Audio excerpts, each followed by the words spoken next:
రెండు వర్తమానాలు వింటాం. మొదటి వర్తమానమేమో ఆరాధన వర్తమానం అంటాం. ఏంటండి అంటే అర్థం ఏంటండి అంటే దేవుని గురించి మనం నూతనంగా అర్థం చేసుకొని ఆయన్ని ఒక ప్రత్యేకమైన రీతిలో నోరు తెరిచి ఆయన స్తుతులు మనం చెల్లించాలి. ఈ ఆరాధన వర్తమానం విన్నప్పుడు మనకు దేవుని గురించి బాగా అర్థమవుతుంది. దేవుని గురించి ఎప్పుడైతే మనం అర్థం చేసుకుంటామో చూడండి, ఒక వస్తువు మీద మనకు అవగాహన వచ్చినప్పుడు దాని మీద ఇంట్రెస్ట్ కలుగుతుంది. అలాగే దేవుని గురించి మనం అర్థం చేసుకునేటప్పుడు ఆయన పట్ల ప్రేమ కలుగుతుంది. ఆయనకి ఇంకా సమీపంగా ఉండాలని, ఆయనతో మనం స్నేహం చేయాలని, ఆయనతో అన్యోన్యంగా ఉండాలని ఆశ కలుగుతుంది అనమాట. అసలు ఆయన గురించి మనకు తెలియదు అనుకోండి, ఆయనకు దూరంగా ఉంటాం. మనం ఆయన గురించి తెలుసుకునే కొలది ఆయనకి ఇంకా సమీపంగా అవుతాం, దగ్గర అవుతాం, ఆయనతో గడపాలని ఇష్టపడతాం, ఆయనకు మొరపెట్టాలని ఇష్టపడతాం, ఆయన స్తుతించాలని ఇష్టపడతాం. సో మొదటి వర్తమానం మనల్ని దేవునికి సమీపంగా చేస్తుంది అన్నమాట. నేను ఆరాధన వర్తమానం గురించి ఆలోచించినప్పుడు దేవుణ్ణి అడిగాను, ప్రభువా ఇప్పటి వరకు మేము అనేక భాగాలు కీర్తనలని వేరే వేరే భాగాల్లో నీ గురించి అర్థం చేసుకుంటూ నిన్ను ఆరాధిస్తున్నాం. ఒక నూతన పద్ధతిలో నిన్ను ఆరాధించాలి నాయన, నూతన విషయాలు నీ గురించి మాకు తెలియచేయి నాయన. ఇప్పుడు చూడండి, మోషే అడుగుతాడు కదా, దేవా నీ మహిమను మాకు చూపించు, కనుపరచుము అంటున్నాడు చూసారు. అలాగా దేవా ఒక ప్రత్యేకమైన రీతిలో నీ గురించి మాకు అర్థం చేయను ఆయన, అప్పుడే కదా మేము క్రొత్త గీతము నీకు పాడగలం, కొత్తగా నిన్ను ఆరాధించగలం అంటే దేవుడు ఇచ్చిన తలంపు మేరకు లేవి కాండం ధ్యానించాలని ఆశపడుతున్నాను అనమాట. సో ఆరాధన వర్తమానాలకు మనం ఎక్కువగా కొంచెం లేవి కాండం ధ్యానిద్దాం. సో ఈ దినం మనం లేవి కాండం మొదటి అధ్యాయము మనము ధ్యానించబోతున్నాం. ఏ అధ్యాయము? మొదటి అధ్యాయం లేవి కాండం. మరి ఎంతమంది మీరు నిజంగా లేవి కాండాన్ని చదివారో ధ్యానించారో? మరి మనం దేవుడు ఒక నూతన తలంపులు ఈ భాగం ద్వారా మనకు ఆయన గురించి నేర్పాలని మనం ఆశపడదాం. నిజంగా చెప్పాను కదండి, ఆయన గురించి మనం అర్థం చేసుకున్నప్పుడే మనం ఆయనకి ఏమవుతాం? సమీపంగా అవుతాం, ఆయన్ని ప్రేమిస్తాం, ఆయనతో ఎక్కువ సహవాసం కలిగి ఉండాలని ఆశపడతాం అనమాట. So lord teach me about you, దేవా నీ గురించి మాకు నేర్పించు తండ్రి అన్నట్టుగా మనం అడుగుదాం. సో లేవి కాండం మొదటి అధ్యాయంలో దేని గురించి ఉందండి అని చూస్తే ఒక్క పదంలో చెప్పండి అంటే దహన బలి. ఏంటండి? దహన బలి. చూడండి, ఆ లేవి కాండం మొదటి అధ్యాయంలో ఎక్కడండి ఈ పదం రాయబడింది అని చూస్తే చూడండి, 3వ వచనం ప్రారంభం ఎలా ఉంది? అతడు దహన బలి రూపముగా అర్పించినది. సో ఏ బలిది? దహన బలి. దాని గురించే మన ఆలోచన. ఇంకా చాలా రకాలు ఉన్నాయి, అట్లన్నింటి కోసం వెళ్ళొద్దు. కాబట్టి ఇక్కడ దహన బలి అనే పదం చూస్తాం. మరి 13వ వచనం చివరి లైన్లో కూడా చూడండి, అది దహన బలి అనగా యెహోవాకు ఇంపైన సువాసన హోమము. దహన బలి. ఎక్కడ దహన బలి అని చూసాం, మళ్ళీ ఇక్కడ దహన బలి అని చూస్తున్నాం. 17వ వచనం చివరి లైన్లో చూడండి, అనగా అగ్ని మీద కట్టెల మీద దాన్ని దహించవలెను, అది దహన బలి అనగా యెహోవాకు ఇంపైన సువాసన హోమము. సో ఒక మాటలో చెప్పాలంటే ఈ లేవికాండం మొదటి అధ్యాయం దేని గురించి దేవుడు మన కొరకు రాయించాడు అండి అంటే దహన బలి. చెప్పండి, దహన బలి, బర్న్ట్ ఆఫరింగ్ అంటారు ఇంగ్లీష్లో. సో ఏంటండి ఈ దహన బలి? ఇశ్రాయేలుకు దేవుడు చెప్పాడు. ఇప్పుడు మనం దహన బలి అవి ఇవ్వం కానీ ఆ కాలంలో ఇశ్రాయేలుకు దేవుడు దహన బలి చేయమన్నాడు. ఇప్పుడు చూడండి, ప్రతి స్కూల్లో కూడా మీరు గమనిస్తే టీచింగ్ స్టైల్లో 2 రకాలు ఉంటాయి. థియరీ ఉంటుంది, తర్వాత బాగా చెప్పారు ప్రాక్టికల్స్ ఉంటాయి. So theory, practicals. కొన్ని పరీక్షలు ఎలా అంటే థియరీ పాస్ అవ్వాలి, ప్రాక్టికల్స్ కూడా పాస్ అవ్వాలి. ఈ థియరీ ప్రాక్టికల్స్ అన్నవి 2 ఎందుకు పెట్టా? థియరీ అంటే ఏంటి అసలు? థియరీ అంటే ఇప్పుడు చూడండి, టీచరు క్లాస్లో పాఠాన్ని చెప్తారు. ఒక పాఠాన్ని చెప్తే పిల్లలు ఏం చేయరు కానీ కూర్చొని జాగ్రత్తగా వింటారు. థియరీ ఒక రకంగా అర్థమవుద్ది, టీచర్ గారు చెప్పింది జాగ్రత్తగా వింటుంటే అర్థమవుతుంది. కానీ ఇంకా బాగా ఎప్పుడు అర్థమవుతుంది తెలుసా? ప్రాక్టికల్ చేసినప్పుడు. నేను ఇంజనీరింగ్ చేశాను, నా భార్య MBBS MD చేశారు. అయితే మేము మా ప్రొఫెషనల్ కోర్సెస్లో ఉండేటప్పుడు మాకు ప్రాక్టికల్స్ ఉండేవి. నేను ఇంజనీరింగ్ చేసినప్పుడు మాకు ఒక ప్రాక్టికల్ క్లాస్ ఉండేది. ఏంటంటే వెల్డింగ్ క్లాసు. ఏంటి మాకు ఏమి ఇచ్చారంటే 2 వెనక ముక్కలు ఇచ్చారు. వెనక ముక్కలు ఇచ్చి దాన్ని రిటెంట్లీ గ్యాస్ వెల్డింగ్ పెట్టి అంటించమనేవారు అనమాట. మాకు అది వెరైటీగా ఉండేది అనమాట.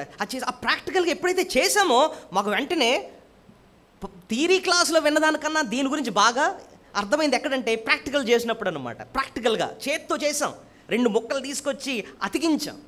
MBBS చేసిన వాళ్ళకి కూడా ఏముంటుందంటే శవాలకు వస్తారు తెలుసా మీకు? వాళ్ళు శవాన్ని తీసుకొస్తే వాళ్ళేమో కత్తి తీసుకొని అన్నీ ఒక్కొక్క ముక్కని కోస్తూ ఉంటారు.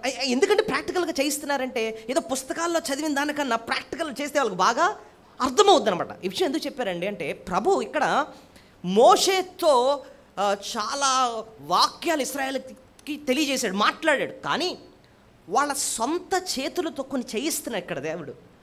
బలి అర్పణని ఇక్కడ ఏం చూసాం, దహన బలి. సొంత చేతులతో కొన్ని చేస్తున్నారు వాళ్ళు.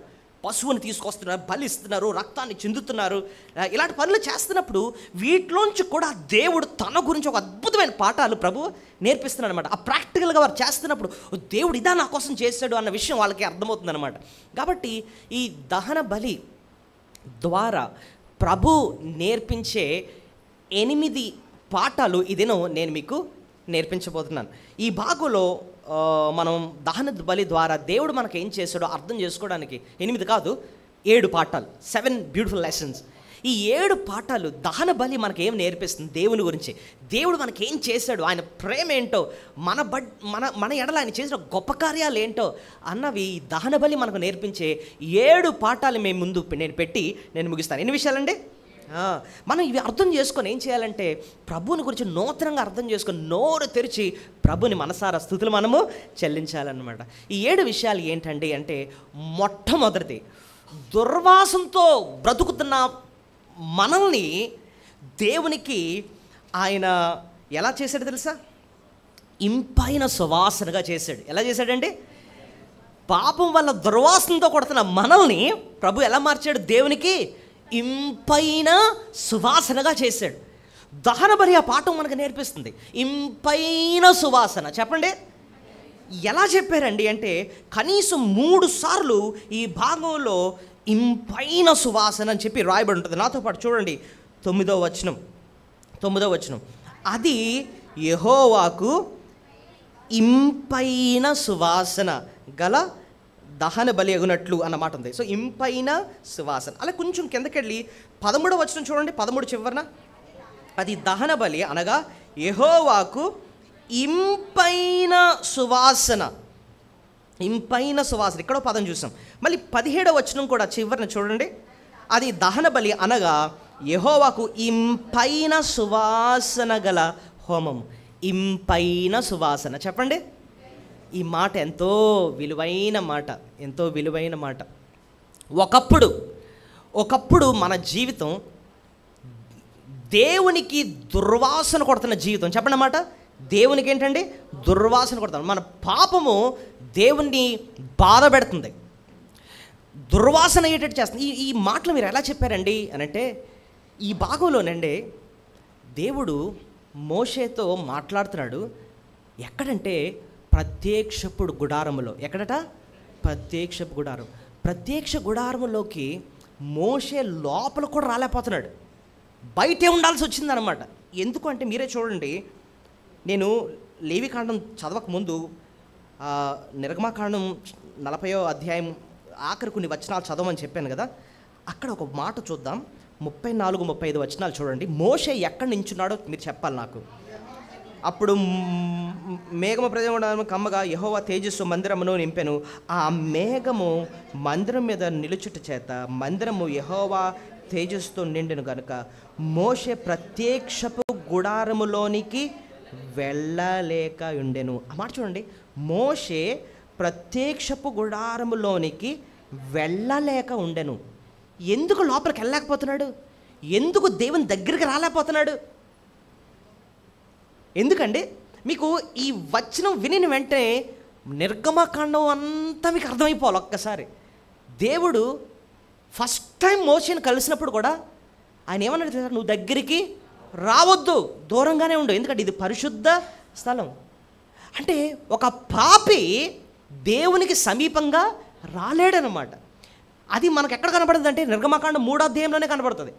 ఒక పాపి, ఆ పాపం దేవునికి ఎంత హేయమంటే, ఎంత దుర్వాసన అంటే ఇప్పుడు చూడండి, ఎవరన్నా దుర్వాసనతో వచ్చిన వాళ్ళు ఉన్నారు అనుకోండి, మనం ఏమంటాం చెప్పండి, బాబు కొంచెం బయటకు దూరంగా ఉండు భరించలేకపోతున్నాం అంటాం.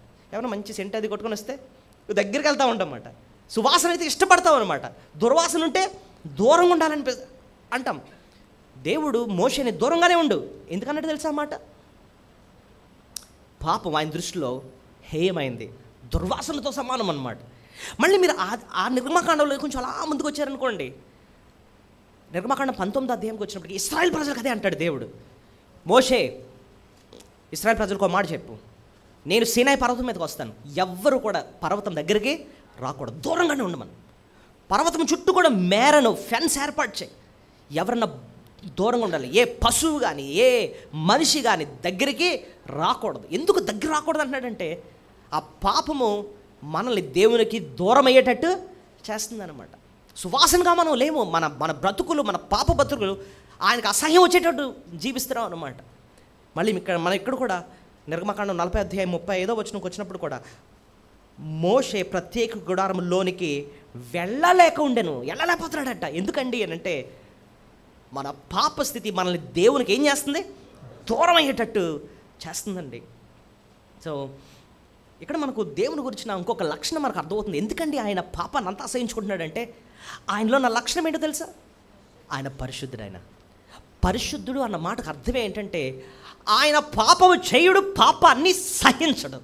ఆయన పాపం చేయుడు, పాపాన్ని సహించడు. అసలు లేవికాండం మారు మ్రోగుతున్న సత్యం దేవుని గురించి ఏంటంటే మన దేవుడు పరిశుద్ధుడు. God is Holi.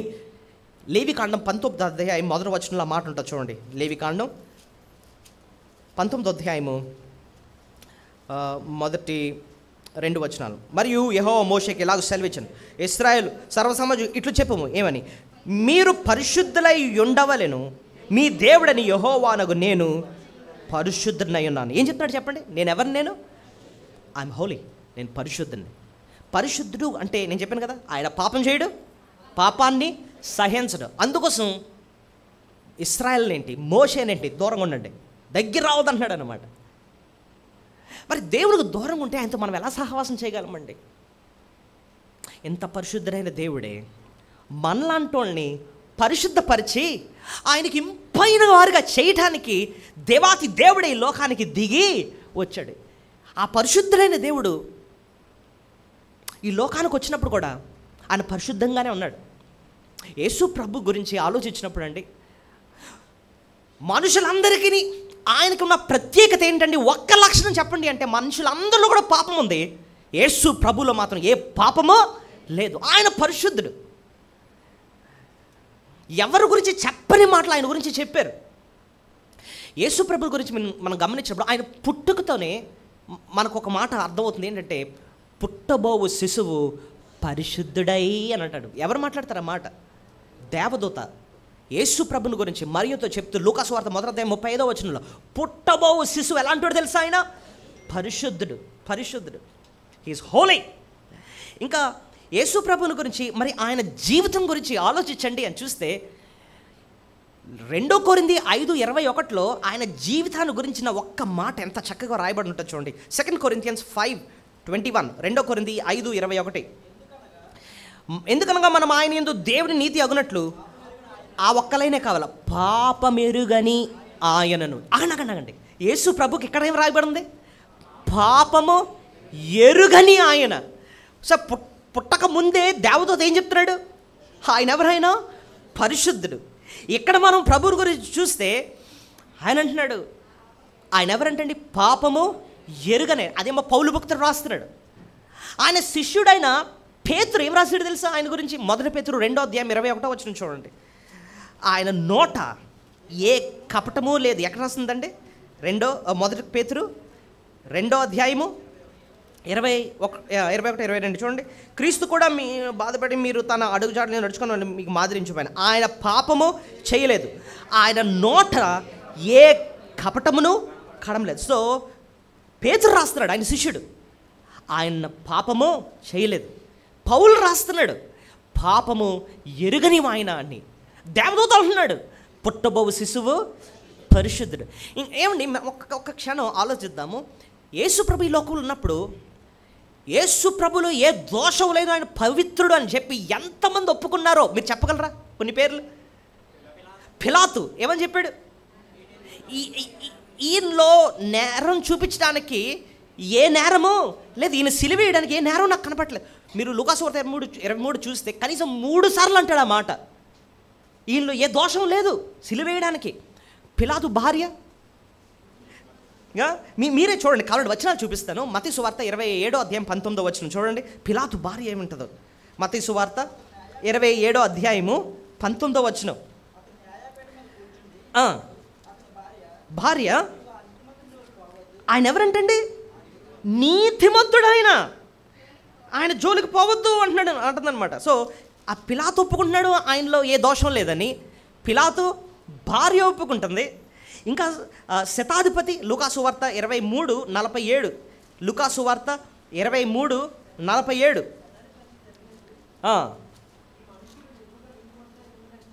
ఈ మనుష్యుడు నిజముగా నీతిమంతుడై ఉండెను. సో ఎవరంటున్నారు ఈ మాట? ఈ మనుషుడు నిజంగా నీతిమంతుడని. అప్పటి వరకు యేసు ప్రభు సిలువేయడానికి నిలబడి చేయించిన ఆ శతాధిపతి ఒప్పుకుంటున్నాడు, ఈ మనుషుడు నిజంగా నీతిమంతుడు, ఆయనలో ఏ దోషము లేదని ఒప్పుకుంటున్నాడు. ఇంకా మీరు గమనిస్తే ఇస్కరేతు యూదా, మత్తయి సువార్త 27, అది ఎవరో ఇస్కరేతు యూదా, మత్తయి సువార్త 27:4 ఏమంటాడు మీరు చూడండి. ఇస్కరేతు యూదా,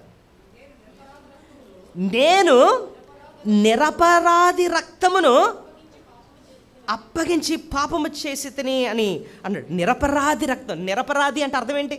ఆయనలో ఏ పాపము లేదు, ఏ అపరాధము లేదు.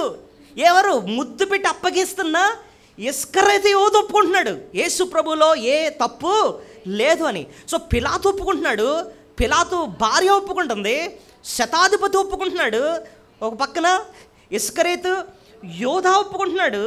ఇంకోటి తెలుసా అండి, ఆయన శిష్యుల్లో ఒక ఆయన యోహాను ఆయన రొమ్మును ఆనుకొని దగ్గరుండే వ్యక్తి. 1 యోహాను 3:5 ప్రభుని గురించి ఏం రాశాడు చూడండి. 1 యోహాను 3వ అధ్యాయము 5వ వచనం అనుకుంటా.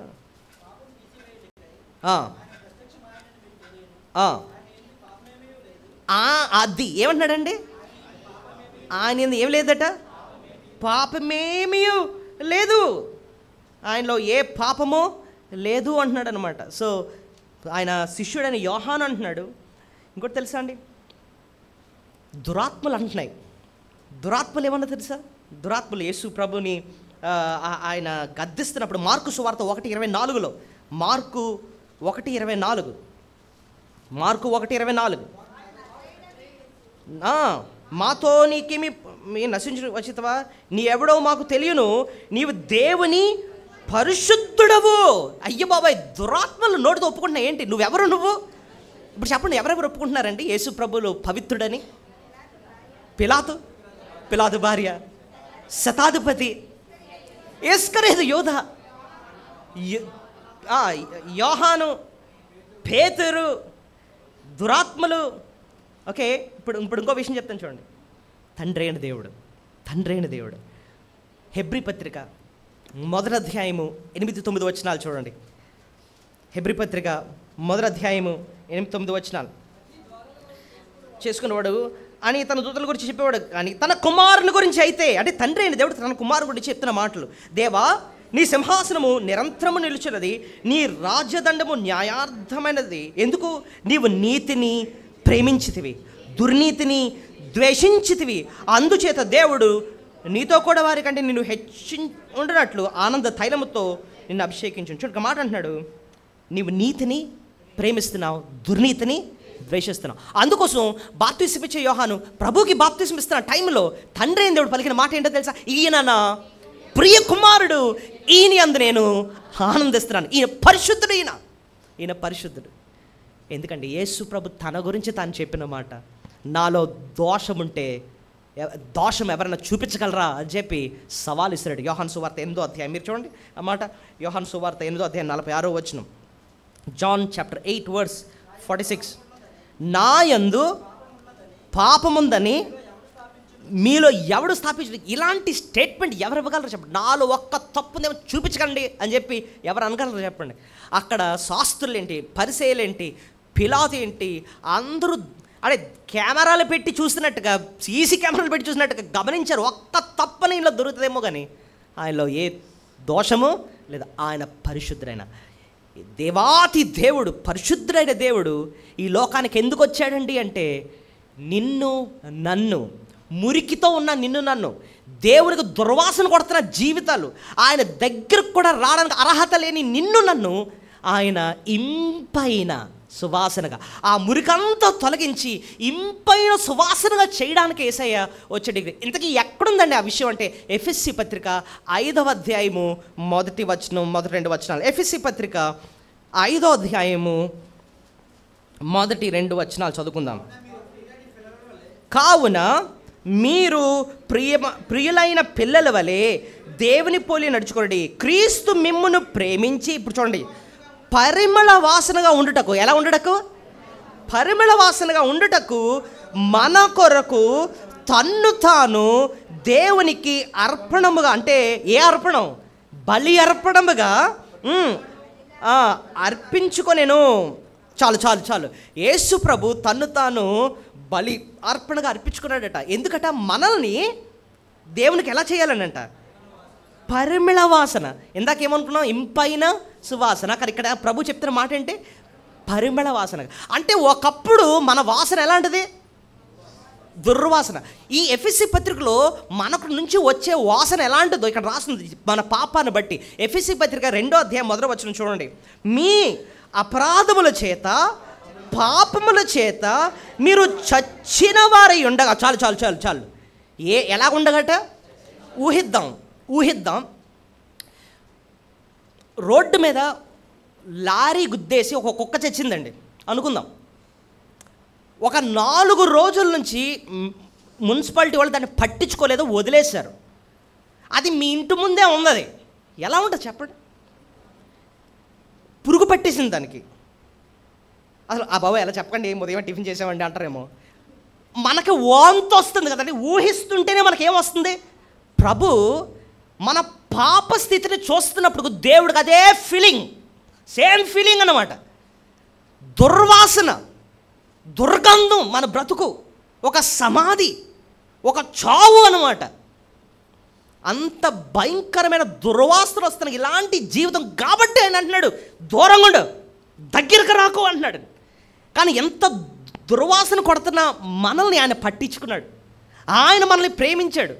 మనలో ఉన్న దుర్వాసన పోయి పరిమళ వాసనగా మార్చాలని దేవాతి దేవుడు ఎంత పరిశుద్ధుడే దిగి నీ దగ్గరికి, నా దగ్గరికి వచ్చాడు. నువ్వు నేను స్తుతించడానికి ఎంతకన్నా గొప్ప కారణం ఇంకేం కావాలి చెప్పండి? దేవా, నీ దగ్గరకు కూడా రాలేను నాయన. ఆ మురికిని కడుక్కుందామంటే కూడా నేను కడుక్కోలేను నాయన. అలాంటిది నువ్వు నా దగ్గరకు వచ్చి నీ అమూల్యమైన రక్తంతో నా పాపడాగులన్నీ కడిగి శుద్ధి చేసి నీ దృష్టికి, తండ్రి దృష్టికి పరిమళ వాసనగా నన్ను మార్చావు.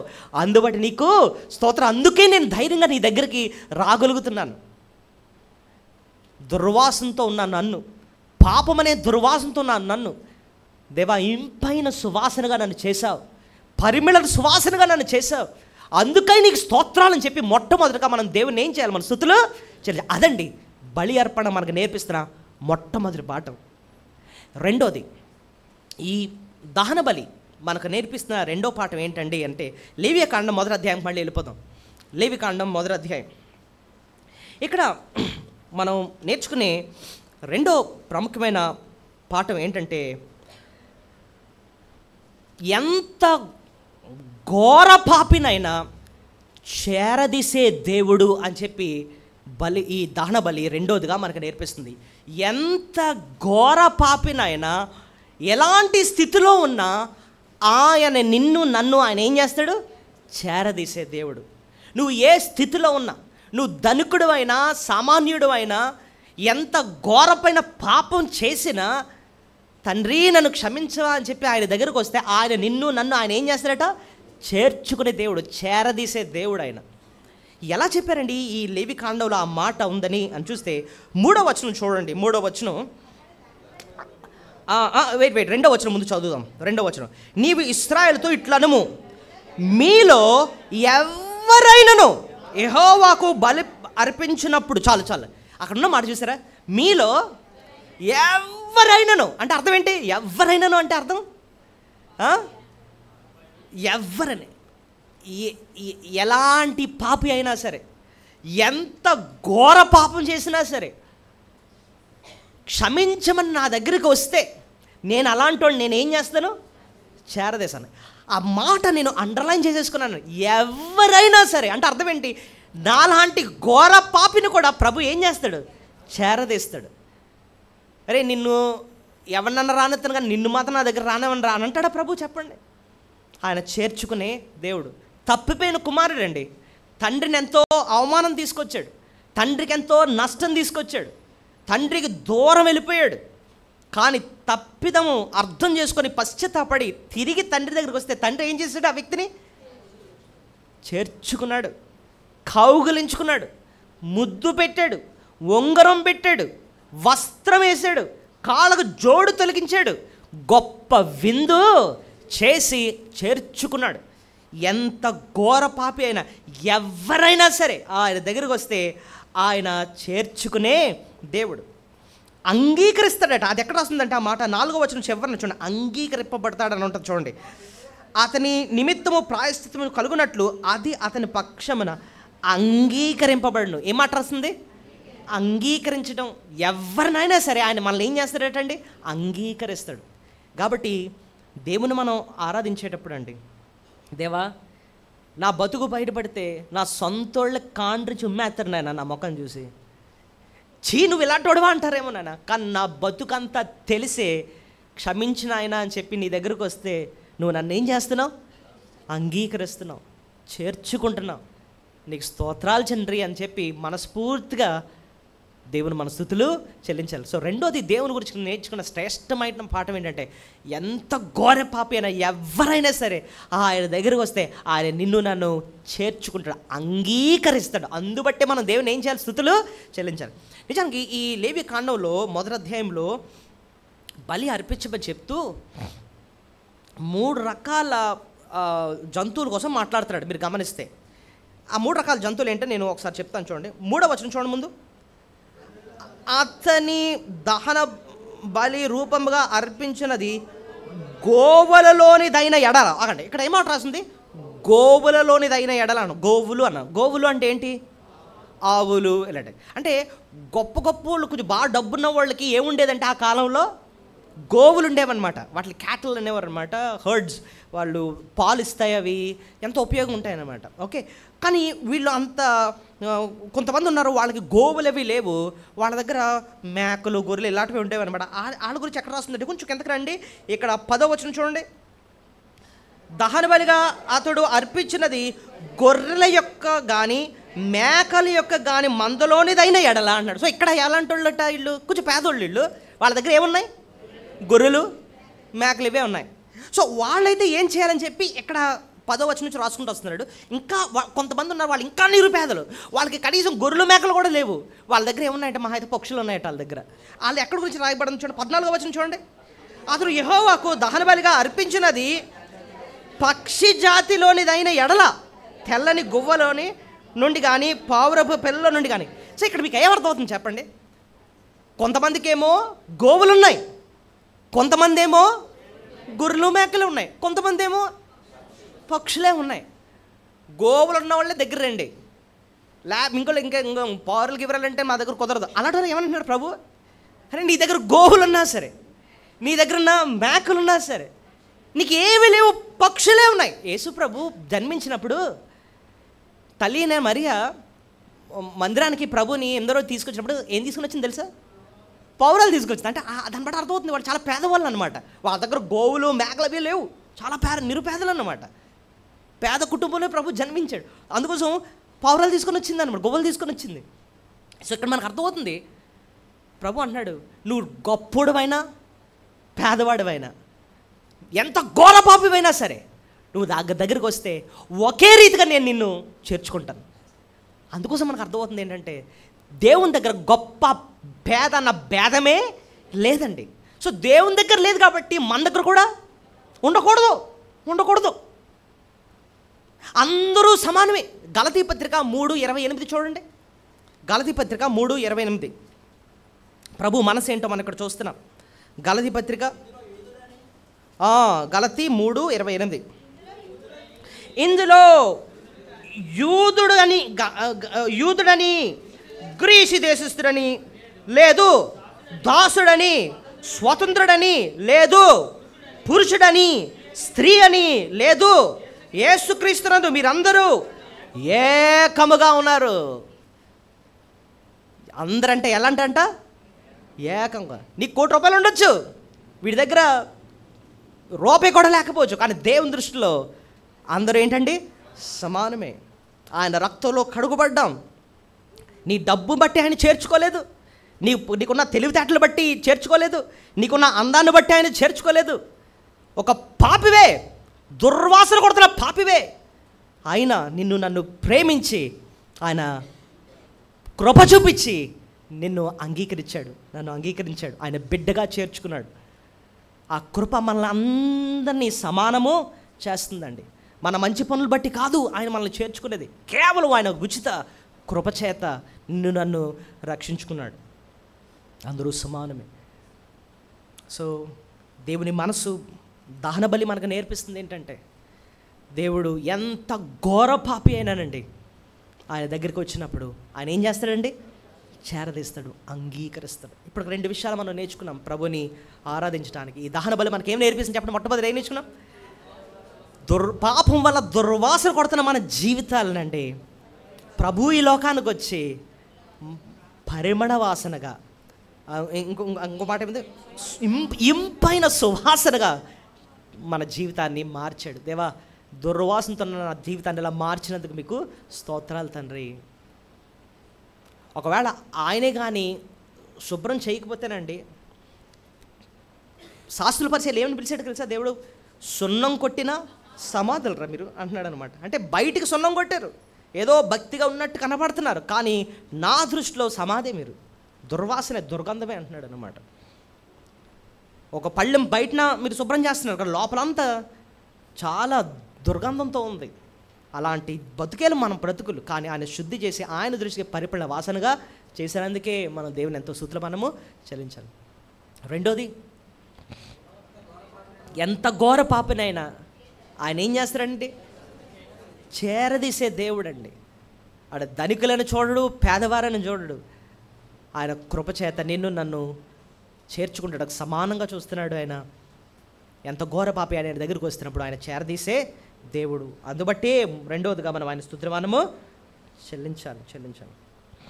మూడోది, ఈ దహన బలి దేవుడి గురించి మనకు నేర్పిస్తుంది ఏంటంటే, ఆ పాయింట్ చెప్పముందు ఇక్కడ ఒక విషయాన్ని మీకు జ్ఞాపకం చేస్తాను, దాని తర్వాత మనం ఆ విషయాన్ని ఏంటో తెలుసుకుందాం. ఆ బలి అర్పించడానికి 3వ వచనం మనం గమనిస్తే, గోవుల్లోని దైన ఎడల, అక్కడ మాట ఉంది, నిర్దోషమైన మగదానిని తీసుకొని రావాలి. ఎలాంటి తీసుకురావాలంటే నిర్దోషమైనది. మీరు అలా కొంచెం కిందకి వెళ్తే కూడా నిర్దోషం అన్న మాట 10వ వచనంలో కూడా మనం చూస్తాం. దహన బలి అతడు అర్పించిన ఎడల గొర్రెలే కానీ మేకలే కానీ మందలోనిదైన ఎడల అతడు నిర్దోషమైన మగది తీసుకొని వచ్చి, నిర్దోషమైనది. సో పైన చూస్తున్నాం, ఇక్కడ చూస్తున్నాం, ఇంకా అలా కింద చూస్తే నిర్దోషమైనది అని చూస్తాం. సో నిర్దోషం అన్న దాని గురించి ఒకసారి ఆలోచిద్దాం. ఓకే, ఎవరన్నా జంతువులు పెంచుకుంటున్నారు, మేకల్ని గొర్రెలు పెంచుకుంటున్నాడు. వాటన్నిటిలో ఒక జంతువు చాలా ఆరోగ్యంగా ఉంది, దానికి ఒక మచ్చ లేదు, కుంటిది కాదు, గుడ్డిది కాదు, లేకపోతే దానికి గజ్జి లేదు, ఏమీ లేదు, చాలా చాలా విలువగా ఉంది. దాని ఓనర్కి అది చూస్తున్నప్పుడు ఫస్ట్ మైండ్లో అది చాలా విలువ దానికి. ఎందుకు తెలుసా? అది కానీ అమ్మితే వేరే వాటికి రాని అంత వాల్యూ లేదా డబ్బు అది అమ్మితే వస్తుంది. కాబట్టి అదెంతో అతనికి విలువైనది, ఆ ఓనర్కి అదెంతో విలువైనది. దేవుడు అంటున్నాడు, ఆ విలువైనది నీకు ఏది విలువో అది బలి అర్పించడానికి, దహన బలి అర్పించడానికి తీసుకురాడు. అక్కడ నుంచి దేవుడు ఆ పాఠాన్ని ఆ వ్యక్తికి ఏమి నేర్పిస్తున్నాడండి అంటే, అలా తీసుకురామని చెప్పట్లో ఆ ప్రాక్టికల్గా అది చేస్తున్న దాంట్లో ఏమి నేర్పిస్తున్నాడండి అని అంటే, దేవుని గురించి ఒక లక్షణం నేర్పిస్తున్నాడు. ఏంటో తెలుసా? నిన్ను రక్షించడానికి తండ్రి అయిన దేవుడు ఆయనకి ఏది విలువో అది ఇచ్చాడు. ఇంతకీ ఆయనకి విలువైంది ఏంటండి? అది నిర్దోషమైన నిష్కళంకమైన గొర్రెపిల్ల వంటి క్రీస్తు ప్రభు. అలాంటి ప్రభు ఆయన గురించి అంటున్నాడు, ఈయన నా ప్రియ కుమారుడు, ఈయన యందు నేను ఆనందిస్తున్నాను. అలాంటి ప్రియ కుమారుణ్ణే మన రక్షణ కొరకు దానంగా ఆయన ఇచ్చాడు. ఆ సత్యాన్ని తెలియజేయడానికి వీళ్ళకి చెప్తున్నాడు ఏంటంటే, మీరు బలి ఇవ్వడానికి వచ్చేటప్పుడు ఏది తీసుకురావాలి తెలుసా? మీ ఇంట్లో కుంటిది, గుడ్డిది, లేకపోతే ఏదో ఎలర్జీ వచ్చింది, అలాంటి వద్దు. నీకు సేల్ అవ్వంది అలాంటి తీసుకొచ్చేసి కొంతమంది చిరుపోయిన నోట్లో వేసేస్తున్నారు, కారుకుపెట్టిన, అలాగా నీకు ఉపయోగపడింది ఇలాంటివి కాదు తీసుకొచ్చి దేవుడికి ఇవ్వాల్సింది. నీకు ఇవ్వాల్సింది ఏది తెలుసా? నిర్దోషమైనది, శ్రేష్టమైనది, విలువైనది ఇవ్వు. ఎందుకు తెలుసా? దేవుడు, తండ్రి అయిన దేవుడు నిన్ను రక్షించడానికి ఎవరినిచ్చాడు? ఆయన దృష్టిలో ఏది విలువైనదో ఆ విలువైన కుమారుని నీకు దానంగా ఇచ్చాడు. ఆ సత్యాన్ని చెప్పడానికి దేవుడు దానబలి ఇవ్వడానికి నీ దగ్గర ఉన్న నిర్దోషమైందే తీసుకురా అని చెప్పాడు. సో దానబలి నేర్పిస్తున్న మూడో శ్రేష్టమైన విషయం ఏంటో తెలుసా అండి? దేవుడు నిన్ను నన్ను రక్షించడానికి ఆయనకు విలువైన ఆ ప్రియ కుమారుణ్ణే మనకు దానంగా ఇచ్చాడు. మనం దేవుని స్తుతించేటప్పుడు, దేవా నీ ప్రియ కుమారుణ్ణి నాకు దానంగా ఇచ్చావు నాయన, నా రక్షణ కొరకు బలి అవ్వటానికి ఇచ్చావు, అందుబట్టి నీకు మొదటి పేతురు 1:18 వచనం మనం ఇందాక చదివాం కదా, ఆ వచనాన్ని ఒకసారి మళ్ళీ జ్ఞాపకం చేసుకుందాం. మొదటి పేతురు 1:18-19 చూడండి. పితృపారంపర్యమైన మీ వ్యర్థ ప్రవర్తనను విడిచిపెట్టునట్లుగా వెండి బంగారముల వంటి క్షయ వస్త్రముల చేత మీరు విమోచింపబడలేదు, కానీ అమూల్యమైన రక్తము చేత, అనగా నిర్దోషమును నిష్కళంకనగు గొర్రెపిల్ల వంటి క్రీస్తు రక్తము చేత విమోచింపబడితేని మీరు ఎరుగురు కదా. చూడండి, ఇక్కడ అంటున్నాడు, మీరు రక్షింపబడ్డారు అంటే, మీ పాపం నుంచి విడుదల పొందారంటే, మీ ఆత్మ పరలోకానికి చేరుతుందంటే, ఇంత గొప్ప రక్షణ కార్యం మీ జీవితంలో జరిగిందంటే, అక్కడ అన్నాడు 18వ వచనంలో, పితృపారంపర్యమైనవి వ్యర్థ ప్రవర్తన విడిచిపెట్టినట్లుగా. అంటే పితృపారంపర్యమైన ఆచారాలు అంటే ఏంటి అర్థం? ఆచారాలు, పాపాలు పోవడానికి మనుషులు చేసే ఆచారాలు ఏంటి? పితృపారంపర్యమైన వచ్చిన ఆచారాలు అంటే తండ్రుల దగ్గర నుంచి నేర్చుకున్న ఆచారాలు ఏంటి? మామూలుగా ఏదైనా నదిలో ములగాలి పాపాలు పోవాలంటే, లేకపోతే ఏదో పుణ్యకార్యాలు చేయాలి, లేకపోతే ఎన్నో కొన్ని ప్రదక్షిణలు చేయాలి, అవి చేయాలి, ఇవి చేయాలి. అలా చేస్తే నీకున్న పాపాలు కొన్ని పోతాయి అంటున్నారు. దానివల్ల కాదు మీరు విమోచింపబడింది. మళ్ళీ కొన్నాడు, వెండి బంగారం అంటే కదా, నువ్వు సంపాదించిన డబ్బు ఇచ్చేయడం ద్వారా కాదు నీ పాపాలు పోయింది, నీ డబ్బుల వల్ల కాదు, నీ ఆచారాలు కాదు నిన్ను రక్షించింది. కానీ ఎవరు తెలుసా? దేవాతి దేవుడు, తండ్రి అయిన దేవుడు, ఆయన ప్రేమించిన ప్రియ కుమారుని ఇచ్చాడే, ఆయన ఎలాంటివాడు తెలుసా? నిర్దోషుడు, నిష్కలంకుడు, గొర్రెపిల్ల వంటి క్రీస్తు రక్తం. అలాంటి ఆయన, ఏ పాపం లేని పుణ్యాత్ముడు, ఆయన వచ్చి నీ కోసం బలి అయ్యాడు. కాబట్టే తండ్రి అయిన దేవుడు ఆ కార్యాన్ని చూసి నిన్ను నన్ను రక్షించాడు, నీ పాపాన్ని నా పాపాన్ని క్షమించాడు, ఆ రీతిగా నువ్వు విమోచింపబడ్డావు అని చెప్పి అంటున్నాడు. మరి చూసారు ఈ మాటలు ఎంత విలువైనవో. ఇవన్నీ మనకు ఏది నేర్పిస్తుందండి అంటే ఆ దహన బలి అన్నమాట. నిర్దోషమైనది తీసుకురా అంటున్నాడు. ఎందుకంటే తండ్రి అయిన దేవుడు ఆయన నిర్దోషమైన గొర్రెపిల్ల అయిన ఆయన ప్రియ కుమారుని మనకు దానంగా ఇచ్చాడు. అది మూడో శ్రేష్టమైన పాఠం అన్నమాట. సో ప్రభు దగ్గరికి వచ్చినప్పుడు ఆయన ప్రేమను ఆ రీతిగా అర్థం చేసుకోవాలండి. దేవా నన్ను రక్షించడానికి నీకేది విలువైందో అది ఇచ్చావా నా కొరకు. ఎందుకు ఇచ్చాను తెలుసా? ప్రభు అంటున్నాడు, నువ్వంటే నాకెంతో ప్రేమ, నువ్వంటే ఎంతో ప్రేమ, అందుకోసం నా ప్రియ కుమారుని నీ కొరకు, నీ రక్షణ కొరకు నేను దానంగా ఇచ్చాను అంటున్నాడు అనమాట. ఎందుకంటే ఆయన ప్రాణం పెడితేనే తప్ప నీకు రక్షణ లేదు. అయినా సరే నీ కొరకు, నిన్ను ప్రేమించి నా ప్రియ కుమారునే నేను నీ కొరకు దానంగా ఇచ్చాను. చూడండి, మనము మన పిల్లల్ని ఎవరన్నా కొడితే ఊరుకుంటామా? మన పిల్లలు ఉన్నారని మన కాళ్ళంటే ఎంతో ప్రేమ, ఎవడో వచ్చి తంతున్నాడు మన పిల్లోడిని, ఏం చేస్తాం? బాగానే తంతున్నాడు, ఎలా ఊరుకుంటామా? వెళ్ళిపోతాం అంతే. రోషం వచ్చేది, రా ఎవడరా నువ్వు, మా పిల్లోడి మీద కాలేస్తున్నావు, చేయేస్తున్నావు అని చెప్పి వెళ్ళిపోతాం మనమే. అలాంటిది తండ్రి అయిన దేవుడు ఆయన ప్రియ కుమారుని చూస్తున్నప్పుడు పాపలైన మనుషులు, ఒకడు గుద్దుతున్నాడు ఆయన్ని, ఒకడు చెంప మీద కొడుతున్నాడు, ఒకడు కాంట్రించి ముఖం మీద ఉమ్ము వేస్తున్నాడు, ఒకడు తల మీద ఆయనకేమో ముళ్ళ కిరీటాన్ని పెట్టి ఆయన్ని రక్తం గారేటట్టు చేస్తున్నాడు. ఒకడేమో వస్త్రహీనంగా చేసేసాడు, ఒకడు బళ్ళెంతో పుడుతాడు, ఒకడు కొర్రాలతో కొడుతున్నాడు, ఒకడు అన్యాయంగా నిందిస్తూ ఉంటే తండ్రి అయిన దేవుడు మౌనంగా ఉండి భరించాడు. ఊహించండి ఎందుకు అలా చేశాడండి అంటే, నువ్వంటే నేనంటే ఆయనకి ఎంతో ప్రేమ. అలా చేస్తే తప్ప, ఆయన అలా ప్రాణం అర్పిస్తే తప్ప నీకు నాకు రక్షణ లేదు. అదండి దహన బలి నీకు నాకు నేర్పించే శ్రేష్టమైన సత్యం. దేవుని ప్రేమ ఏంటో చెప్తుందన్నమాట.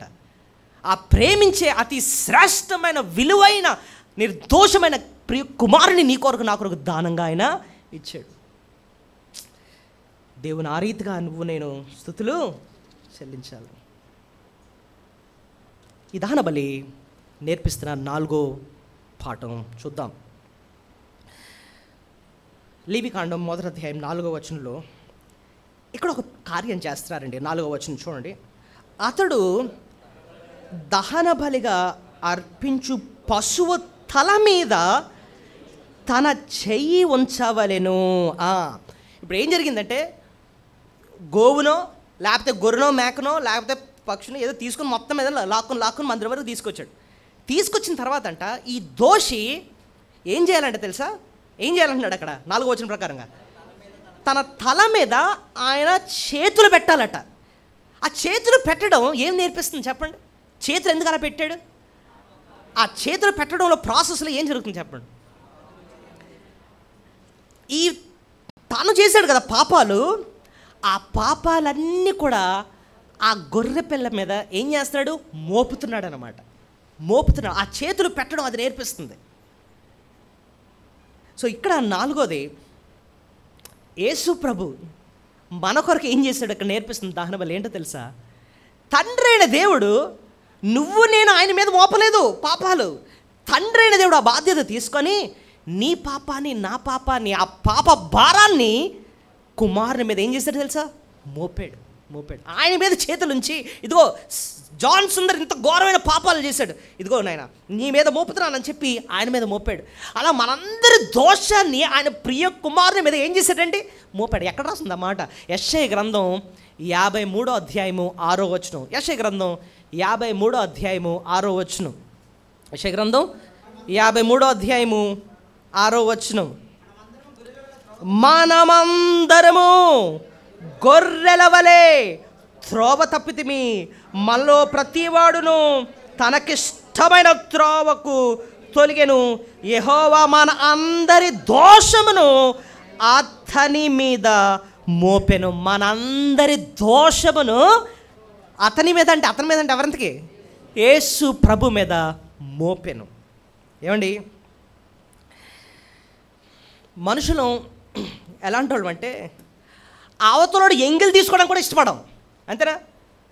ఎవడన్నా సగం తాగేసేలా వదిలేయడం తాగుతాం మనం, చెయ్యి ఎంగిలండి అంటాం. కానీ యేసు ప్రభు అని ఎంగిల్ తీసుకోవడం కాదు, ఆయన మనది ఏం తీసుకున్నాడు తెలుసా?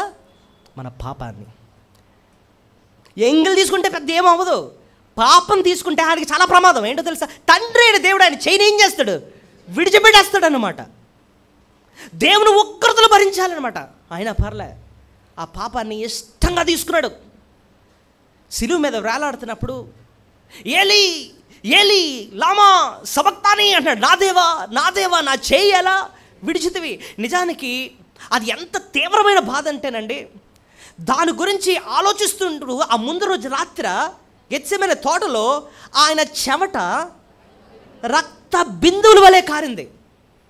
దీన్ని బట్టి అర్థమవుతుంది అది ఎంత సీరియస్. ఆయనకు తెలుసు, నేను కానీ ఆ పాప దోషాన్ని తీసుకుంటే ఈ బాధ భరించాల్సి వస్తుంది. యేసుప్రభుకి అంటే బాగా నొప్పి వచ్చింది, చేతుల మీద మేకులు కాదండి. ఆయనకు బాగా బాధ వచ్చింది, తల మీద ముళ్ళకిరీటం కాదండి. ఆయనకు బాధ వచ్చింది కొరడా దెబ్బలు కాదండి. ఆయనకు బాధ వచ్చింది ఏంటో తెలుసా? నిజమైన బాధ పెట్టింది ఏంటో తెలుసా? ఆయన ప్రేమించిన తండ్రి తన చేయిని ఏం చేశాడు? విడిచిపెట్టేశాడు. తట్టుకోలేకపోయాడు అన్నమాట. నా దేవా నా చెయ్యేలా విడిచితివి. అది ఆయనకు మోస్ట్ పెయిన్ఫుల్. సిలువ అంతట్లో అతి ఎక్కువ బాధ వచ్చింది అదనమాట. అది పొందడానికి కూడా ఇష్టపడ్డాడు. అందుకోసమే మన దోషాన్ని ఆయన ఇష్టంగా తీసుకున్నాడు అనమాట. సో దహన బలి మనకు నేర్పిస్తున్న గొప్ప సత్యం ఏంటంటేనండి, మన పాపాన్ని ఆయన తీసుకున్నాడు. మన పాపాన్ని. ఆయన మీద చేతులు ఉంచబడ్డాయి. తండ్రి అయిన దేవుడు ఆయన మీద చేతులుంచి మన పాపం అంతటినీ కూడా ఆయన పైన వేశాడు. అది 4వదిగా దహన బలి మనకు నేర్పిస్తున్న సత్యం. ప్రభుని ఏ రీతిగా ఆరాధించాలి ఇప్పుడు చెప్పండి. 4 విషయాలు నేర్చుకున్నాం.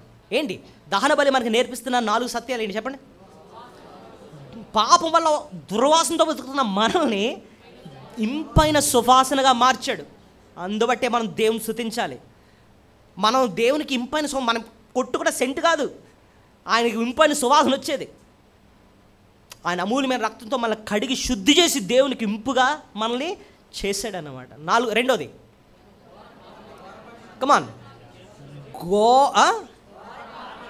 ఎంత ఘోర పాపినైనా ఆయన చేర్చుకునే దేవుడు. నీ దగ్గర గోవున్నా పర్లేదు, నీ దగ్గర ఉన్న గొర్రె మేకున్నా పర్లేదు, కాదు పక్షున్నా సరే ఏం పర్లేదు, నువ్వు ఎంత పేదవాడివైనా సరే నీ తప్పును అర్థం చేసుకుని పశ్చాత్తాపడి నువ్వు నా దగ్గరకు వస్తే నేనేం చేస్తాను, అంగీకరిస్తాను, చేర్చుకుంటాను, ఎవరైనా సరే అంటున్నాడు అన్నమాట. ఎంత ఘోర పాపనైనా ఆయన చేర తీసుకునే దేవుడు. నిజమే, నీ పాపం నేను వెంటాడుతుంది. నువ్వు మోకరించి ప్రభువా నిన్ను బాధ పెట్టాను తండ్రి, నన్ను క్షమించిన ఆయన అని చెప్పి పశ్చాత్తాపడ్డావు. పాపం చేసినప్పుడు మనసాక్షి గద్దిస్తూ ఉంటుంది. ఎంత దబాయించినా లోపల నా మనసాక్షి నువ్వు దబాయించలేవు, దాన్ని నోరు నొక్కలేవు అన్నమాట. ఎప్పటికైనా బయట పెడుతుంది నీ మనసాక్షి నువ్వు చేసిన తప్పే అని. అప్పుడు నువ్వు చేయాల్సింది, ప్రభువా నన్ను చేర్చుకోదైనా, నేను బాధ పెట్టాను, నీకు వ్యతిరేకంగా బ్రతికాను, క్షమించు తండ్రి అని చెప్పి ఆయన దగ్గరికి వస్తే ఎంత ఘోర పాపనైనా ఏం చేస్తాడు ఆయన, చేర్చుకునే దేవుడు. నిన్ను నా చేరదీసినందుకే మనం ఆయన స్తుతులు చెల్లించాలి. కుష్ఠరోగి ఆయన దగ్గరికి వస్తే ముట్టుకున్నాడండి, ముట్టుకొని శుద్ధుడు కమ్మునైనా అని చెప్పి ఆయన శుద్ధి చేశాడు. కుష్ఠరోగం కూడా ఘోరమైన బతుకుతున్న మనల్ని కూడా ఆయన చేర్చుకునే దేవుడు. మూడోది ఏం నేర్చుకున్నామండి, నిర్దోషమైనది తీసుకురా అంటే అక్కడ మనకు నేర్పిస్తున్న పాఠం ఏంటి, దేవుడు తన ప్రియ కుమారుణ్ణి మన కొరకు దానంగా ఇచ్చాడు. నిర్దోషమైన నిష్కళంకమైన గొర్రెపిల్ల వంటి ఆయన ప్రియ కుమారుణ్ణి మన కొరకు దానంగా ఇచ్చి మన రక్షణ కొరకు ఆయన దానంగా ఇచ్చాడు అన్న సత్యం. మూడోది మనం నేర్చుకుంటున్నాం. 4వది ఏం నేర్చుకున్నాం, మన పాపాన్ని ఆయన తీసుకున్నాడు. మన పాపాన్ని ఆయన తీసుకున్నందుకే ఆ చేతులు ఉంచి ఏ రీతికైతే ఒక పాపి తన పాపాన్నంతటిని వేస్తున్నాడు, అలాగా తండ్రి అయిన కుమారుడు మన పాపదోషమంతా ఆయన కుమారుని పైన మోపాడు. అది దహన బలి మనకు నేర్పిస్తున్న సత్యం. 5వది మన స్థానంలో ఆయన శిక్షను భరించాడు. 5వది ఏంటండి, మన స్థానములో ఆయన మన శిక్షను అంటే మనల్ని తప్పించడానికి, ఆ శిక్ష నుంచి మనల్ని తప్పించడానికి ఆయన శిక్షను భరించాడు. ఇది ఎలా చెప్పారండి అంటే ఇక్కడ 4వ వచనంలో అతని పక్షమున అతని నిమిత్తము అన్నమాట ఉంటుంది చూడండి. 4వ వచనంలో అతడు దహన బలిగా అర్పించిన పశువు తల మీద తన చెయ్యి ఉంచవలెను అతని నిమిత్తము. చూడండి ఆ మాట, అతని నిమిత్తము. ఇంకో మాట ఏముంది అక్కడ, ప్రాయశ్చిత్తము కలుగునట్లు అది అతని పక్షమున. అతని నిమిత్తము అతని పక్షమని అంటే అర్థం ఏంటి, అతని స్థానంలో అని అర్థం, అంతేనా? అంటే అతను పడాలి కానీ అతని పక్షమున అతని స్థానంలో ఇది శిక్ష అనిపిస్తుంది. అంటే వీడు చచ్చిపోవాలి, పాపి చచ్చిపోవాలి, పాపి దేవుని ఉగ్రతను భరించారు, కానీ అతని స్థానంలో ఆయన బ్రతికించడానికి ఇంకొకడు వచ్చి, ఈ పశువు వచ్చి మరణిస్తుంది అన్నమాట. యేసుప్రభు చేసింది అదేనండి. మన పైన ఏముందండి, ఏ శిక్ష ఉందండి, అక్కడ మాట ఉంది, ప్రాయశ్చిత్తం. ఏ మాట ఉందండి, ప్రాయశ్చిత్తం అన్న మాట గురించి నేను ఇంతకుముందు చెప్పాను. ప్రాయశ్చిత్తం అన్న మాటకు అర్థం ఏంటంటే దేవుని కోపము చల్లారటం. చెప్పండి ఏంటండి, అపీజింగ్ గాడ్స్ రాత్ అంటే మనం చేసిన పాపాన్ని బట్టి మన పైన ఉన్నది ఏంటంటే దేవుని యొక్క కోపము, దేవుని యొక్క ఉగ్రత. దేవుని యొక్క ఉగ్రత అంటే మనలాగే ఉంటుందండి, మనకి కోపాలు వస్తుంటాయి కదా, మాట్లాడుతూ ఉంటాం, అలుగుతూ ఉంటాం. ప్రభుకు కూడా అలాంటి కోపాలేనండి. ఆయన కోపం ఎలాంటిదండి, దేవుని ఉగ్రత అంటే ఎలా ఉంటుంది, జలప్రలయం పంపించాడు. ఏది నోవహు టైంలో ఏం చేసింది, జలప్రలయం అలా కొంచెం వర్షం కురిసిందా, మన కురిసినట్టు ఏం చేసింది, మొత్తం ప్రపంచాన్ని ముంచేసింది. అది ఆయన ఉగ్రత. ఆయన ఉగ్రత అంటే అలా ఉంటుంది. అది ఇంకా ముందు రుచే. ఇంకా సొదొమ గొమొర పట్టణం ఏం చేశారు, దేవుడు పాపం పెట్టిరేగిపోయిందని చెప్పి ఆకాశం నుంచి అగ్ని గంధకాన్ని కురిపించి పట్టణం అంతటిని కూడా ఏం చేశాడు, ఆయన కాల్చిపడేశాడు. అది ఆయన ఉగ్రత, అది ఆయన ఉగ్రత. ఇంకా మనం చూసుకుంటూ వెళ్తూ ఉంటే మోషేకి వ్యతిరేకంగా మాట్లాడారని చెప్పి నేల ఏమైందంట తెలుసా, నెర్ర విడిచి మింగేసిందంట. అతని పేరేంటి మర్చిపోయాను, కోరాహు వీళ్ళు అనమాట. వాళ్ళని మింగేసిందనమాట. అది ఆయన ఏంటది, ఉగ్రత. ఇంకా మనం అలా చూసుకుంటూ వెళ్తూ ఉంటే నాదాబు అబీహు లేవికాండ 10వ అధ్యాయంలో మనం చూస్తే వాళ్ళు ఏం చేశారు, అన్యాగ్ని తీసుకొని వస్తే దేవుడు అప్పటికప్పుడు మొత్తి చచ్చిపోయేటట్టు చేశాడనమాట. అది ఆయన ఉగ్రత. దావీదేమో మందసాన్నేమో బండి మీద తీసుకొని వస్తుంటే ఆ పక్కన ఉజ్జా ఏం చేసాడు, ఏ లెక్కలేనట్టు వెళ్ళి ముట్టుకున్నాడు. అప్పటికప్పుడు ఆయన ఉగ్రత వచ్చింది, అగ్ని వచ్చి చంపేసి చచ్చిపోయాడు అనమాట. అక్కడికి పేతురు దగ్గర అబద్ధం ఆడాడు ఎవరు, అననీయ సప్పెరా. దేవుని ఉగ్రత వస్తే కానుక తెచ్చినా సరే తెచ్చినందుకు దేవుడు ఏం చేశాడు, చంపేశాడు. అది ఆయన ఉగ్రత కాదు. ఆయన ఉగ్రత అల్టిమేట్గా మనకు ఎక్కడ కనపడుతుంది అంటే నరకం. అగ్ని ఆరదు, పురుగు జావదు. ఇప్పటి వరకు మనం చూసినవన్నీ ముందు రుచులే, ఇంకా టేస్టే అవన్నీని. కానీ అసలుది అగ్ని ఆరదు, పురుగు యుగంలో పండ్లు కొరుకుట, ఏడ్పు, చీకటి, అగ్ని, యుగాల కాలాలన్నమాట. అది ఆయన ఉగ్రత. ఆ ఉగ్రత మన నెత్తి మీద ఉంది. మన మీద మనిషి పైన ఉన్నది దేవుని ఆశీర్వాదం కాదు, దేవుని యొక్క ఇంకేవి కాదు, మన నెత్తి మీద ఉంది ఏంటో తెలుసా, దేవుని యొక్క ఉగ్రత. అయితే యేసుప్రభు ఈ లోకానికి వచ్చింది ఎందుకు తెలుసా, ఆ ఉగ్రత నువ్వు నేను భరించకుండా తప్పించాలని చెప్పి మన స్థానంలో మన పక్షాన్న, అక్కడున్న పదాలండి నేను చెప్పిన మాటలు కాదు, మన స్థానంలో మన పక్షాన్న ఆయన నించొని శిక్షను భరించాడు. మన పాపానికి ప్రాయశ్చిత్తం చేశాడు. ఆయన శిక్షను తీసుకున్నాడు కాబట్టే, ఉగ్రతను తీసుకున్నాడు కాబట్టే తండ్రి అయిన దేవుని కోపము శాంతింపబడిందండి. ఇప్పుడు చూడండి, మనుషుల యొక్క కోపం కూడా ఎప్పుడు చల్లారుతుంది. ఎవరినో చంపేశాడు, లేకపోతే మానభంగం చేశాడు, ఏదో చేశాడు, మనుషులందరికీ బాయిల్ అయిపోతుంది, బ్లడ్ అని చెప్పి పంపించండి, చంపేస్తాం అది అంటున్నారు మేడం. చాలా కోపంగా ఉన్నారు. అలా కోపం ఎప్పుడు చల్లారుతుంది చెప్పండి. తప్పు చేసినోడికి నిజంగానే కోర్టు తీర్పిచ్చి ఉరిశిక్ష వేసేస్తున్నా వీడికి అని చెప్పి అని ఆడు ఉరిశిక్ష తీసేస్తే అప్పుడు అందరి కోపం ఏమవుతుంది అంటే, అక్కడ మాకు పాయింట్ ఏమర్థమవుతుంది, తప్పు చేసినోడికి తగ్గ శిక్ష పడితే కోపము చల్లారుతుంది. అలాగే మనం చేసిన పాపానికి తగ్గ శిక్ష కుమారుడు తీసుకున్నాడు కనుకనే తండ్రి కోపం ఏమైందండి, చల్లారింది. అది ప్రాయశ్చిత్తం అంటే. ఇలాంటి కార్యాన్ని చేయడానికి, మన స్థానంలో శిక్ష భరించడానికి ప్రభు ఈ లోకానికి వచ్చాడు. ఈ దహన బలి నేర్పించే 5వ గొప్ప పాఠం ఇదండి. మన స్థానములో ఆయన శిక్షను భరించాడు, మన పాప శిక్షను ఆయన భరించాడు. ఆయన మన కొరకు ఆ కార్యం చేశాడనిట, తన ప్రాణం అర్పించాడని చెప్పి కనీసం ఇక్కడ లేవికాండ 3 సార్లు మనకి ఆ రక్తం ప్రోక్షింపబడింది అని రాయబడింది. ఎక్కడెక్కడ తెలిసి చూడండి, 5వ వచనంలో ఉంటుంది ప్రోక్షణ అన్న మాట ఉంటుంది చూడండి. 5 చివరన ఉంటుంది చూడండి. దాని రక్తం తెచ్చి ప్రత్యక్ష గుడారము ఎదుటను బలిపీఠం చుట్టూ రక్తమును ప్రోక్షింపవలెం. 11వ వచనం కూడా చూడండి 11 చివరన యాజకుడు అహరోను కుమారులు బలిపీఠం చుట్టూ ఆ రక్తం ఏం చేయాలి, ప్రోక్షించడం అంటే జల్లటం అనమాట. ఓకే, యేసు ప్రభు ఆ ఉగ్రతను తీసుకుని ఆయన ప్రాణం పెట్టాడని చెప్పడానికి రక్తం ఏమవ్వాలి, చిందింపబడాలి. 15వ వచనం చివరన కూడా ఉంటుంది అన్నమాట. దాని రక్తము బలిపీఠం ప్రక్కన పిండవలేను అంటున్నాడు. పక్షి కాబట్టి రక్తాన్ని ఏం చేసేసారు, పిండేశారు అనమాట. పిండేశారు. అంటే బ్లడ్లోనే లైఫ్ ఉంటుంది అనమాట. బ్లడ్ బయటకు వచ్చేసిందంటే లైఫ్ పోయినట్టు అనమాట కదా, ప్రాణం పోవడం. సో యేసు ప్రభు గురించి ఆయన ఆ శిక్షను భరించడానికి తన ప్రాణాన్ని మన కొరకు బలిగా అర్పించాడు. సో అది సత్యాన్ని మనం 5వ వచనంలో మనం చూస్తున్నాం. చూడండి, ఈ చిన్న విషయాల్లోనే ఎంత లోతైన సత్యం దేవుడు మన కొరకు దాచించాడు. చూడండి, నేను ఇందాక చెప్పాను కదా, ప్రాక్టికల్గా వారు చేస్తున్నప్పుడు ఇవన్నీ కూడా వాళ్ళకి ఇంకా బాగా అర్థమవుతుంది. మనం దీని గురించి ధ్యానిస్తున్నప్పుడు మన మైండ్లో ఇలా అర్థం అవ్వాలన్నమాట. అవును ప్రభువా, నా స్థానంలో నువ్వు భరించావు, శిక్షను భరించావు అని చెప్పి ఆ రీతిగా ఈ 5 విషయాలు బట్టి దేవుని స్తుతించాలి. ఇంకొక 2 విషయాలు ఉన్నాయి చాలా ముఖ్యమైనవి, అది చెప్పి నేను ముగిస్తాను. 6వ విషయం, ఇప్పుడు మనం 5 నేర్చుకున్నాం కదండి. 6వ విషయం, ఆరో విషయం ఏంటంటేనండి, ఈ భాగంలో 2-3 వచనాలు మనం చూద్దాము.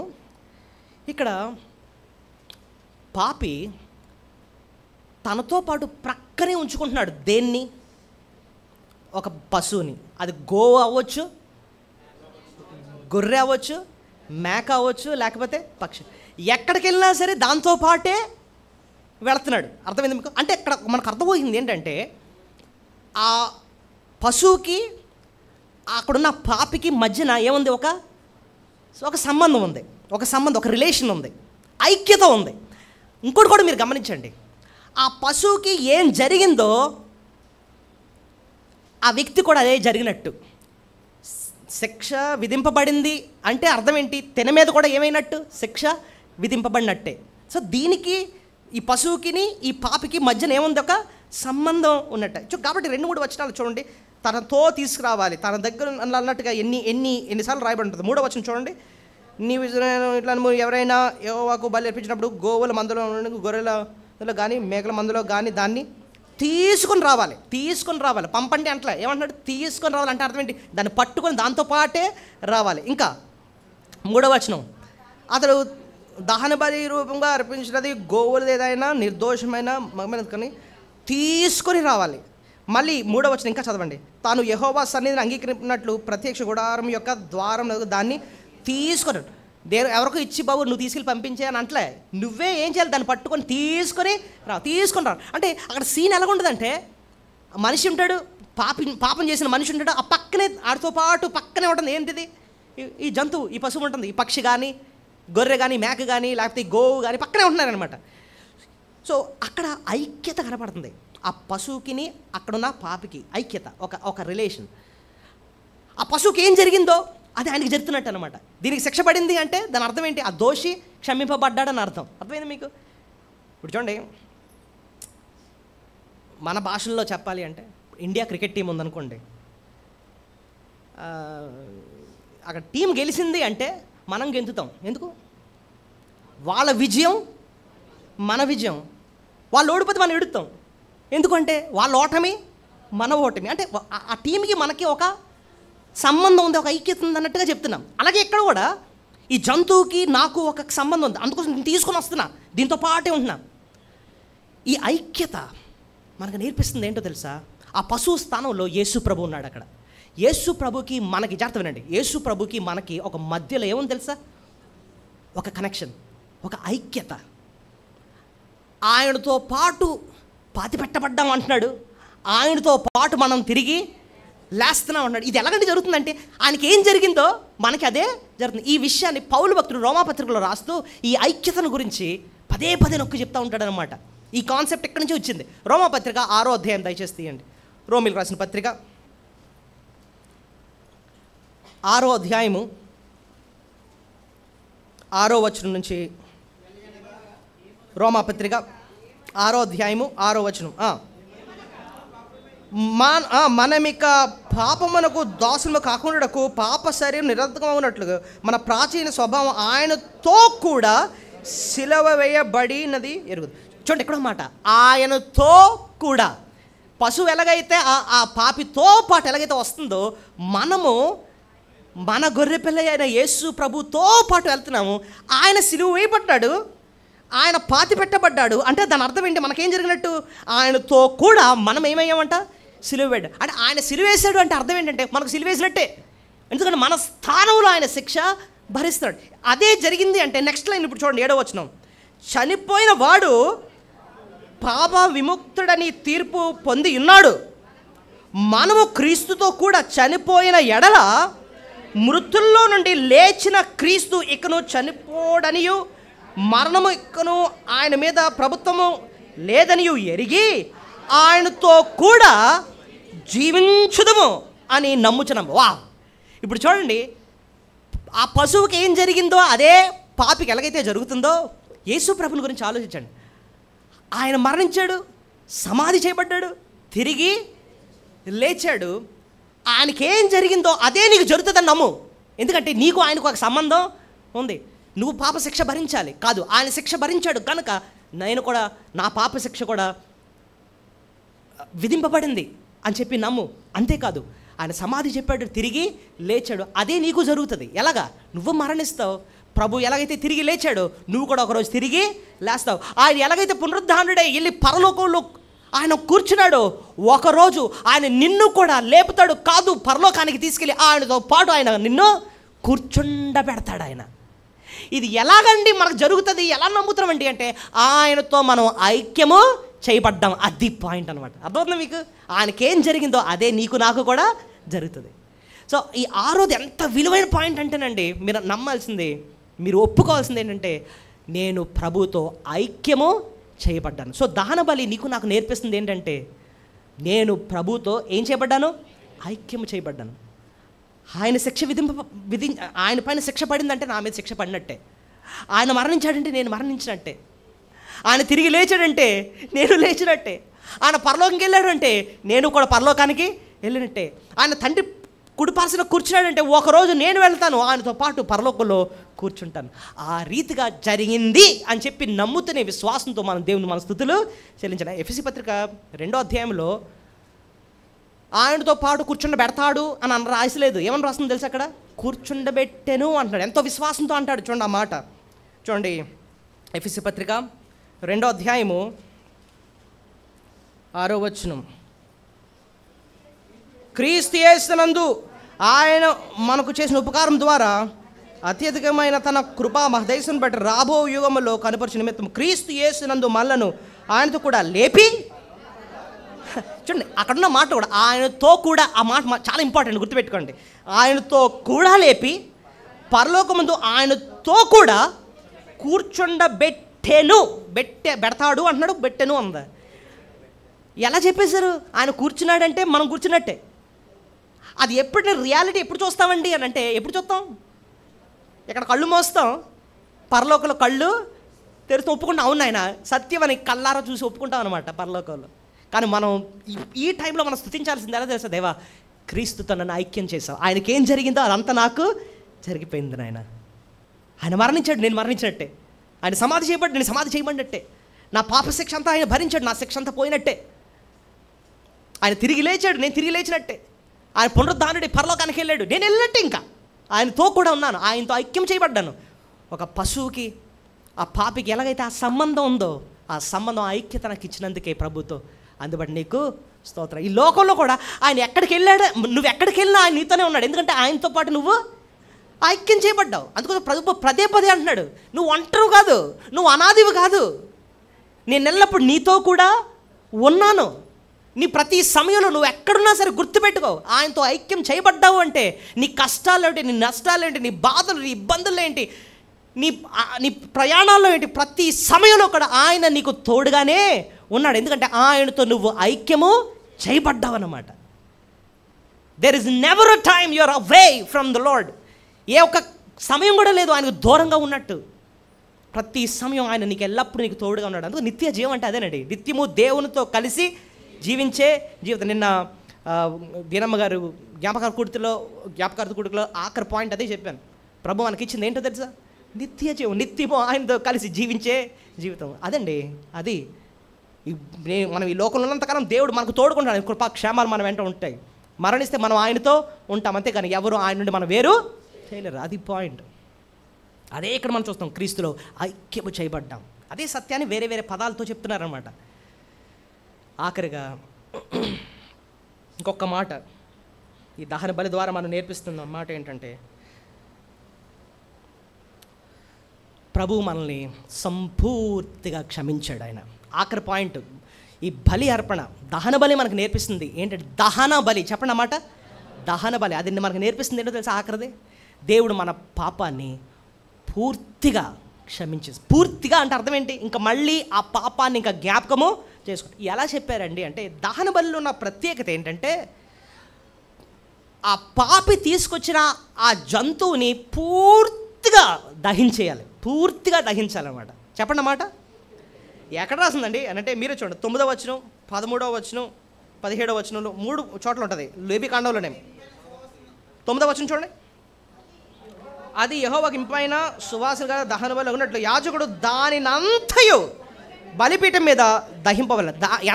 దానంతయు అంటే అర్థం ఏంటి? కొంచెం ఒక పావు కేజీ ఉంచేయాలి తర్వాత కూర తీసుకోవడానికి కదా. అలాగే లేదు. ఇక్కడ ఏం రాసింది చెప్పండి, చెప్పండి. దాన్ని అంతయు అంటే అర్థం ఏంటి? ఏది ఉంచకుండా మొత్తం దహించాలి. కింద ఇంకా ఇంకో వచనం కూడా చెప్పాను కదా, ఏది 13వ వచనం, అక్కడే రాసింది. దాని అంతర్యములు కాళ్ళను నీళ్లతో కడుగవలెను, అప్పుడు యాజకుడు దాని అంతయు తెచ్చి దహన బేలం పెట్టి దాని అంతయు దహించాలంటున్నాడు. ఇంకా 17వ వచనం అక్కడ కూడా అదే మాట ఉంటుంది చూడండి. అతడు దాని రెక్కల సందును దాన్ని చేల్చవలెను, దాని అవయములు విభాగములు విడదీయకూడదు. యాజకుడు బలిపీఠం మీద అనగా అగ్ని మీద కట్టెల పైన దాన్ని దహింపవలెను, అది దహన బలి యెహోవాకది ఇంపైన. సో మొత్తం మీద మనకి ఒకటి అర్థమవుతుంది ఏంటంటే, ఈ రెక్కల్ని చీల్చిన ఆ ఏ భాగాలు కూడా విడవద్దు అంటే అర్థం ఏంటి? దాని అంతటిని కూడా నువ్వేం చేయాలి? దహించాలి. అంతయు దహించాలి. అంతయు దహించడం అంటే అర్థం ఏంటి? ఏదైనా దహించేస్తే ఇంకేం మిగలదన్నమాట. మళ్ళీసారి చెప్తున్నాను, ఈ దేనంతా దహించేస్తే ఇంకా తర్వాత ఇంకేమీ మిగలదు. ఆ కాన్సెప్ట్ మనకి ఏం నేర్పిస్తుంది చెప్పండి? దేవుడు మన పాపాన్ని దహించేశాడు అంటే అర్థం ఏంటంటే ఇంకా తర్వాత జ్ఞాపకం చేసుకోవడం కూడా ఇంకేమీ ఉండదన్నమాట. మొత్తం దహించబడేశాడు అన్నమాట. దేవుడు మన పాపాన్ని క్షమించేటప్పుడు ఆ రీతిగా క్షమించాడు. తూర్పుకి పడమటికి ఎంత దూరమో మన అతిక్రమంలో ఆయన అంత దూరపరిచాడు అంటే అర్థం ఏంటి? ఇంకా మళ్ళీ ఆయన జ్ఞాపకము చేసుకోడు అనమాట. వీపు వెనకతట్టు వేసుకున్నాడు తన పాపాన్ని అంటే అర్థం ఏంటంటే మళ్ళీ జ్ఞాపకం ఇంకా చేసుకో. వీపు వెనకతట్టు అంటే అర్థం ఏంటంటే ఆ ప్లేస్ని ఇంకా ఎవరు చూడలేమన్నమాట. అలాంటి స్థితిలో పెట్టేస్తున్నాడు మన పాపాన్ని ఆయన. ఇప్పుడు మళ్ళీ జ్ఞాపకము చేసుకోడు. ఇంకా ఉదగర అంటాడు, సముద్రపు అగాధములో ఆయన మన పాపాన్ని దోషాన్ని ఉంచాడు. సముద్రపు అగాధం అంటే అర్థం ఏంటంటే అక్కడికి ఎవరు వెళ్ళారనమాట. అంత డెప్త్లో మన పాపాన్ని వేసేసాడట తీసుకెళ్ళి. ఇంకా మళ్ళీ జ్ఞాపకము చేసుకొని ఇక్కడ అంటున్నాడు మొత్తం దహించాలి, కొంచెం కూడా ఉంచను, మొత్తం ఏం చేస్తాను? దహించేస్తాను. అంటే అర్థం ఏంటంటే మన పాపాన్ని పూర్తిగా ఆయన ఏం చేసేసాడండి? క్షమించాడు. మనుషులన్నా జ్ఞాపకాలు చేస్తారేమో కానీ దేవుడు మాత్రం మన పాపాన్ని మళ్ళీ జ్ఞాపకము చేయడు. Once forgiven is completely forgiven and I will never remember అంటున్నాడు అన్నమాట. ఒక్కసారి క్షమించానంటే పూర్తిగా క్షమించడానికి మళ్ళీ నేను జ్ఞాపకము చేసుకోను అంటున్నాడు అనమాట. అంతగా మన పాపానంతటిని కూడా దహించినందుకే మనం దేవుని ఎంతో స్థుతులు మనము చెల్లించాలి. ఇదండి ఈ దహన బలి నేర్పిస్తున్న 7 శ్రేష్టమైన పాఠాలు. నూతనంగా కదా మనం ప్రభుని ఆరాధించాలి. ఈ నూతనమైన విషయాలతో మనస్ఫూర్తిగా ప్రభుని ఆరాధిద్దాం. 7 విషయాలు చెప్పండి.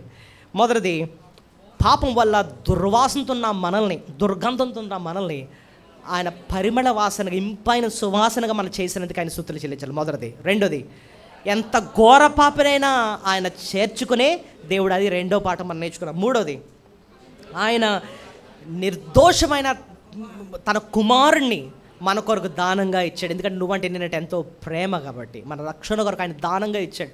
నాలుగోది, ఆయన మన పాపాన్ని, మనందరి పాపాన్ని ఆయన తీసుకున్నాడు. ఇంగులు తీసుకోవడానికి ఇష్టపడం మనం, అలాంటిది మన పాప దోషాన్ని ఆయన తీసుకున్నాడు. ఐదోది, మన స్థానములో ఆయన శిక్షను భరించాడు. అది ఐదోది మనం చూసాం. ఆరోది, ప్రభుత్వం మనం ఐక్యము చేయబడ్డాం. మన ఆయన శిక్ష భరించాడు, మనం శిక్ష భరించినట్టే. ఆయన తిరిగి లేచాడు, మనం తిరిగి లేచినట్లే. కాదు, ఒకరోజు ఆయన పరలోకానికి వెళ్ళాడు, ఒకరోజు మనం కూడా పునరుద్ధానమై పరలోకానికి వెళతాం. ఎందుకంటే మనం ఆయనతో ఐక్యము చేయబడ్డాం. ఆయన నుంచి మనం ఎవరు వేరు చేయలేరు అన్న విషయాన్ని 6వ పాఠం మనం చూసాం. 7వది, ఆయన మన పాపాన్ని ఇంకా పూర్తిగా క్షమించాడు, మళ్ళీ ఇంకా జ్ఞాపకము చేసుకోవడం. అంతటిని ఎలాగైతే దహించేశారో అలాగ మన పాపం అంతటిని కూడా ఆయన దహించినందుకే మనం దేవుని మనసారా స్తుతులు చెల్లి. ఇంత శ్రేష్టమైన సత్యాలని మనసారా మనం దేవుని స్తుతులు చెల్లించుకుందాం. ఈ సందర్భంగా మోకరించండి. ముందుగానే మీ ముందు ఖాళీ ఉంటే వేస్ట్